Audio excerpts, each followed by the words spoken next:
Sahabat yang diberkati Tuhan, bersyukur dapat kembali menjumpai sahabat dalam acara Wasiat Kekal, berupa renungan firman Tuhan yang memandu kehidupan kita. Saya, Pendeta Sabto Edi Rarjo dari Gereja Betel Indonesia, Pejaten, anggota PGIW DKI Jakarta.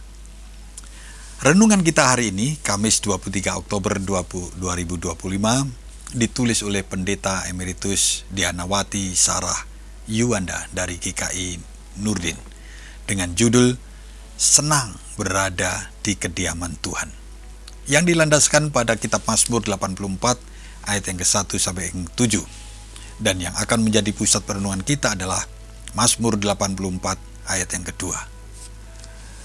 Sebelum kita membaca firman Tuhan, mari kita berdoa bersama-sama. Tuhan, terima kasih. Hari ini Kau berikan kesempatan sekali lagi kami untuk merenungkan dan membaca firman-Mu.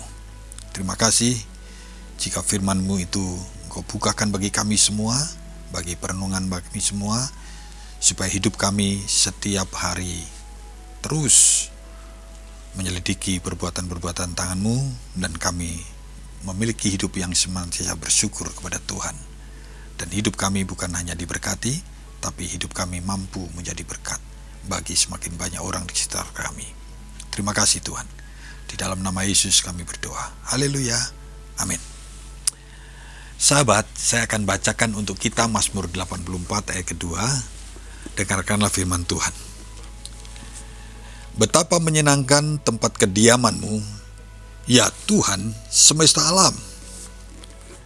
Sahabat, rumah Tuhan adalah rumah Allah Bapa. Kita adalah anak-anaknya.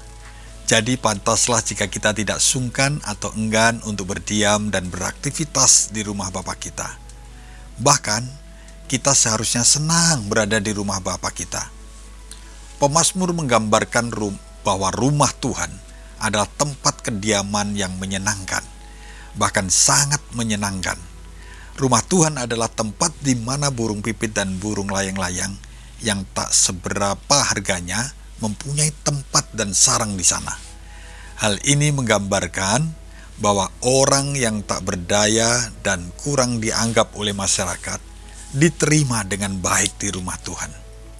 Di sana orang-orang terus memuji Tuhan. Pemazmur sangat merindukan tempat kediaman Tuhan sebagai tempat yang menyenangkan.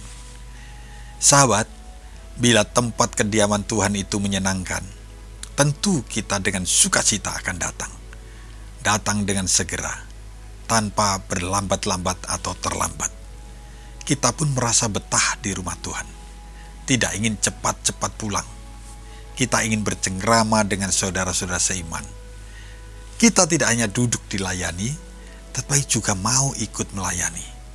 Sebagai anak-anak Tuhan, kita bersama-sama berperan serta mengambil bagian menjaga rumah Tuhan agar tetap menjadi tempat yang menyenangkan bagi semua orang. Dengan demikian, semua orang merasa diterima dan senang berada di rumah Tuhan.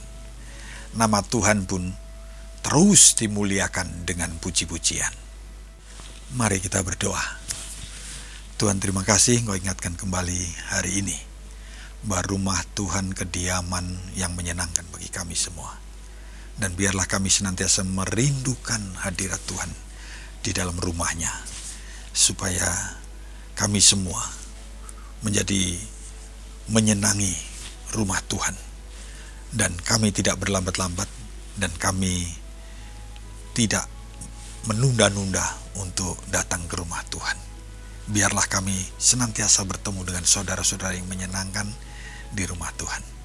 Terima kasih Bapa, terima kasih Tuhan atas renungan kami hari ini yang menyadarkan kami kembali betapa pentingnya kami ada di rumah Tuhan. Di dalam nama Yesus kami bersyukur dan berdoa. Haleluya. Amin. Demikianlah renungan kita hari ini. Jangan lupa subscribe, like, dan bagikan kepada yang lain supaya hidup kita menjadi berkat buat banyak orang. Tuhan memberkati kita semua.